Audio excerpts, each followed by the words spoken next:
Our reading this morning is from Alice Blair Wesley's book, Our Covenant, the Lay and Liberal Doctrine of the Church, the Spirit and the Promise of Our Covenant, which were her 2000-2001 men's lectures.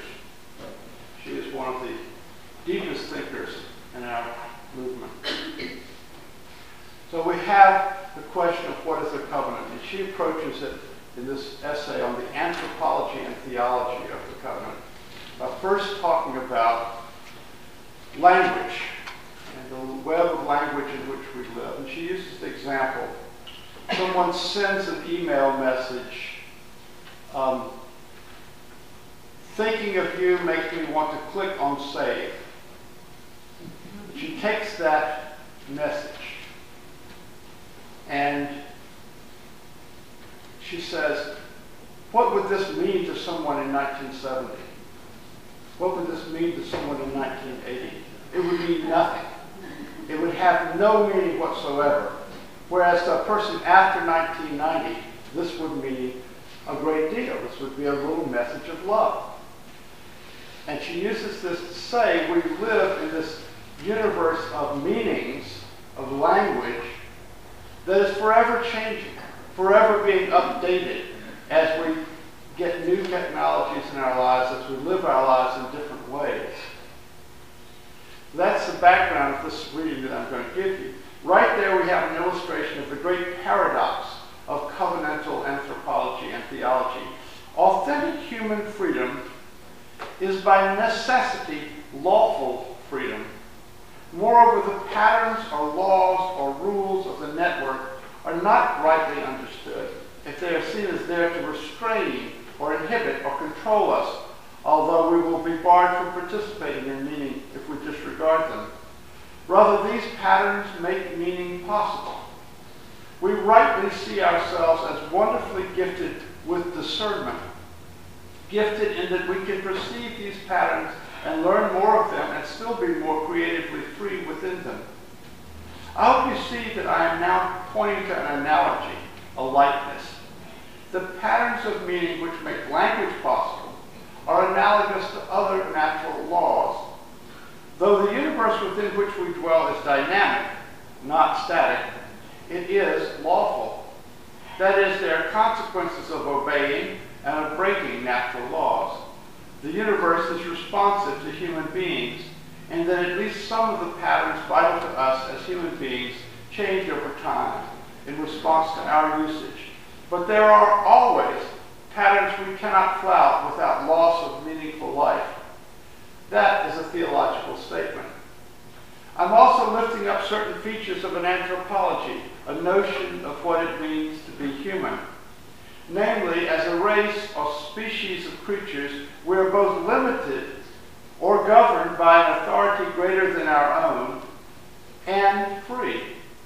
We're supported by and gifted by the way things are, and we are obliged to be responsible for what we do with our gifts in our freedom. We can be appreciative and obedient, creative and constructive, and if we are, these actions will have consequences. And we can be willfully or mistakenly disobedient and destructive and mess up our own freedom. If we do, these actions will have consequences.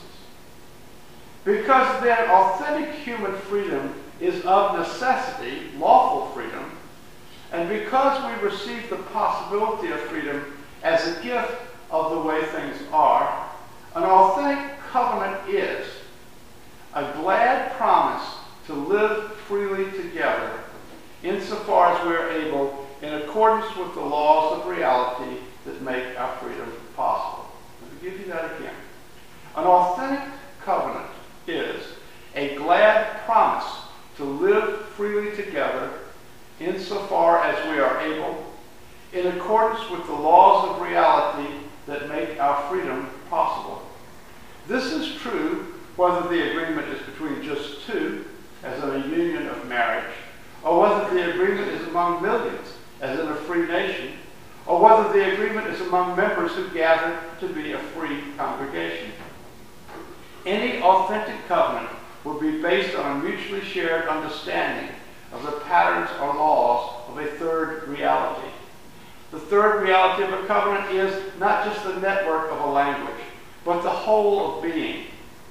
Using a metaphor taken from the realm of ecology, we UUs have recently taken to calling this third reality the interdependent web of existence of which we are a part.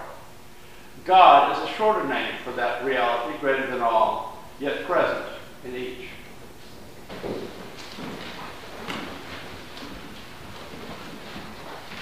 Beyond the congregation, but still within the covenant. Today's message is brought to you by three men named Peter. Together they have defined in terms of a very timely question: how do UUs reach out beyond the walls of their congregation? The first Peter is Peter Morales, the president of the Unitarian Universalist Association.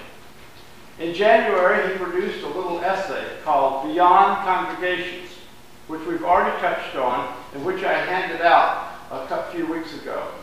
Maybe essay is too mild a word for it. Maybe Peter would like it to be more of a manifesto, the germ of a movement for change within the congregation, within the denomination, starting with a change in the way we think about ourselves.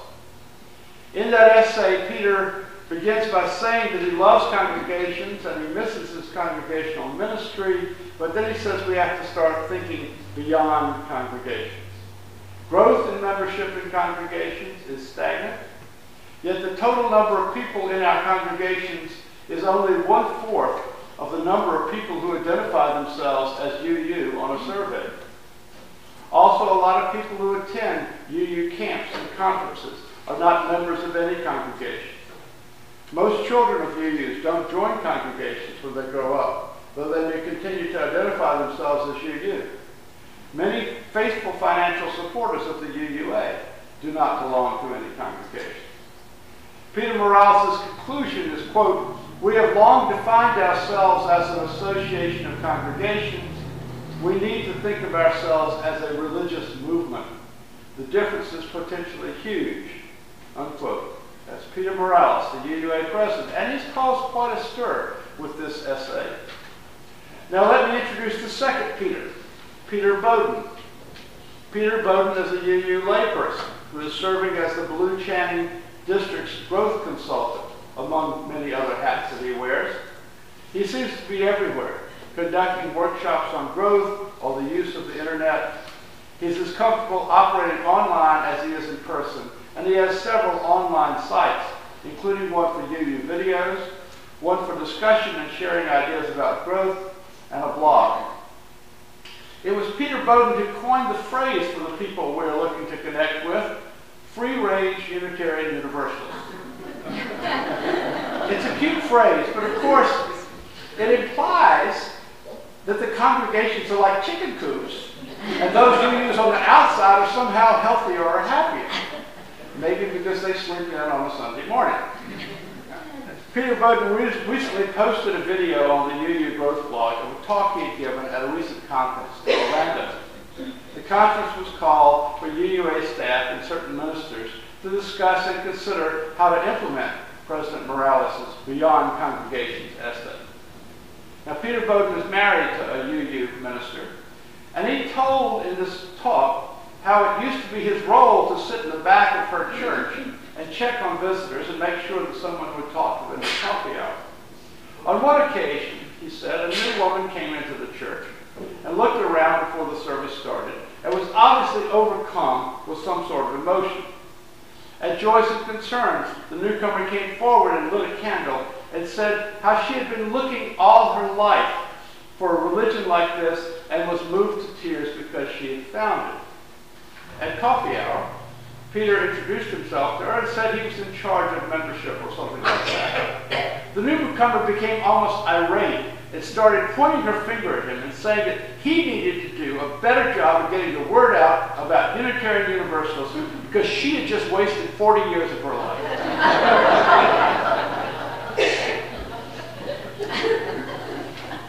Peter Bowden tells his story because it is what motivates him to do the work that he does.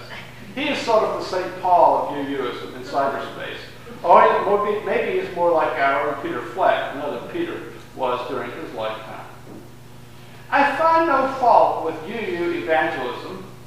The Unitarian side of our culture and personality resists it, but we in fact need to be doing a lot more of it, telling the world about our religion and what it stands for. But because we are liberals, we're acutely aware that there are other points of view, that we come into the marketplace of religions as one vendor among many. Now, you probably can't read the words in the cartoon that is on the cover of the order of service, so I'll explain it to you. It shows a church membership class with a chart displayed titled Churches and Christian Movements Throughout History. There's a single line at the left, presumably representing Jesus himself, and then it branches and sub-branches as it proceeds across the board to the right. One of the students is pointing to a little circle at the right edge of the diagram, and he says, and this is where our movement came along and finally got the Bible right. Another student in the background is commenting, Jesus is so lucky to have us. The point is that most religious denominations hold that they are the ones who got it right, and all the rest are wrong. Now, we can poke fun at this when it is the Roman Catholics or Presbyterians who claim such certainty, but we should be aware that people in our movement have also claimed that we are the true heirs of Jesus, particularly the Universalists in the 19th century. But the cartoon seems funny to us, if it does, because we also realize the smallness of the statement, we got the Bible right. If there's any commonality to the beliefs of UUs, it is pluralism. That is, an embrace of multiple approaches to faith.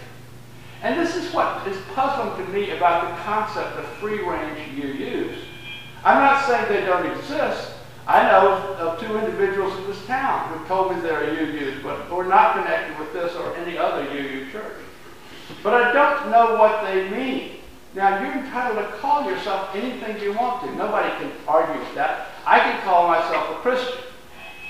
I don't expect my Presbyterian and Methodist friends to accept that if they knew what my beliefs were, but I can call myself a Christian.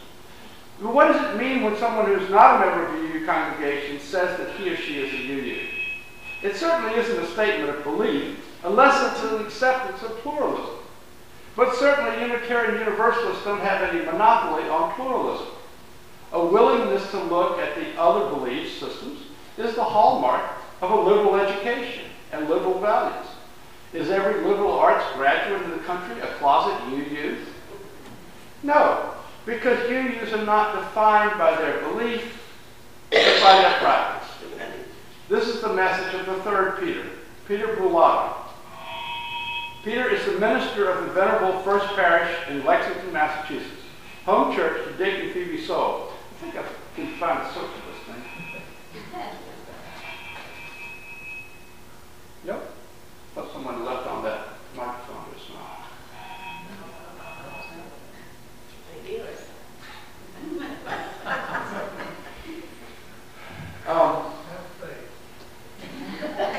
Back to Peter Bullotta. You'll have to put up with it, I'm sorry. Peter Bullotta is the minister of the Venerable First Parish in Lexington, Massachusetts, home church to Dick and Phoebe Soule and Frank and Tina Jost, among others. Peter Bullotta wrote an online blog in response to Peter Morales' essay, which points out that Morales' essay doesn't deal with what many consider the core of Unitarian Universalism, which is the concept of covenant. Quote, what many, including UUs, don't get is that ours is not a religious movement that is about common beliefs. It is not that we have no beliefs individually or even collectively, we do, but that these are not what unify us.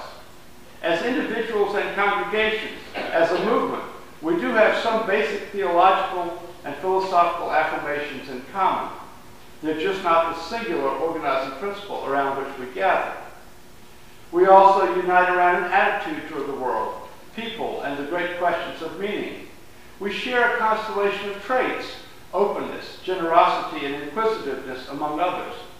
Our attitude includes how we are held together in community, equal parts freedom and commitment. We are bound together as a community by the promise we make to each other to be there for each other to help each other through life's transitions, to live, to listen respectfully, to edify lovingly. This promise the congregation makes is known as its covenant. A covenant is more than a contract. It is a mutual agreement beyond the words on the page. It is a moral agreement, the shape and parameters of the relationship it describes. We freely enter into this covenant, even as doing so requires something of us. Unquote. Peter Bellata. So in congregational life, we make the covenant real by acting, by making decisions, by trying to live together in love. I had a question come up on Minister's Chat recently. A small congregation where they meet in the same hall they have the coffee hour in. Coffee hour is in the back of the hall. You've been to small union churches like this. And a member insists on setting up a political table in the back of the hall every Sunday. And the minister says to her colleagues, what am I supposed to do about this?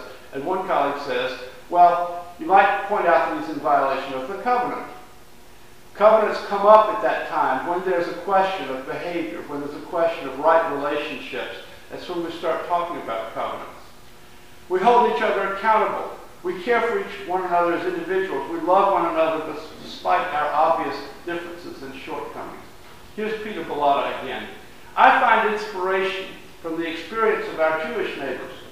Among Jews, the question isn't, are you a believer, but rather, are you observant? Similarly, what UUs believe is not as central as what we practice, both as individuals and as a community. We don't commit to beliefs, but rather to practice, including the practice of cultivating our common life. Unquote. Peter Morales' Beyond Congregations memo is provocative and is producing some useful thinking, which needs to happen, but the word covenant does not appear in it. And unless we come to terms with covenant, we're not going to forge the religious movement that he envisions, I feel. We need to distinguish now between our movement and our ministry. Our movement is currently based in congregations and is grounded in covenant. If we're going to substitute something else for covenant as the glue that holds us together, we need to talk about what that something else would be. But we have a ministry, which is an integral part of our movement, and that is to act on our values in the community at large. We acted on those values when we held a benefit for the victims of the Haiti earthquake here a couple of years ago. We act on those values when we serve meals at the congregant house, when we collect food for the food pantry, when we confront any kind of injustice, when we witness for peace by placing boots on our lawn, or witness for acceptance by flying the rainbow flag. We will be acting on our values if we raise the money to hire Sherry Armstrong as our Director of Religious Education to conduct an outreach program to the youth of this town. And we will be engaging in this ministry without regard to whether it brings us new adult members, though we can certainly hope that it would. Ministry is different from movement, and different from membership, and different from covenant. And we can minister to people who have never thought of themselves as having any connection to our movement, to practicing Roman Catholics, or Jews, or Buddhists, or the unchurched, as well as to the so-called free-range UUs. Let me try to wrap this up by going back to that woman that Peter Bowden talked about. The one who walked into a UU church and said that it was what she had been looking for all of her life. I had much the same experience myself in 1976, and many of you did too, at some point in your lives. But before that moment, I was not a free-range UU, and neither was this woman. We were people who had religious questions and were dissatisfied with the answers given by other churches. As soon as she, as soon as I, as soon as you enter a UU church and say, this is where I belong, you are entering the covenant. You are not a free-range UU. You never were. You are a chicken coming home to roost. What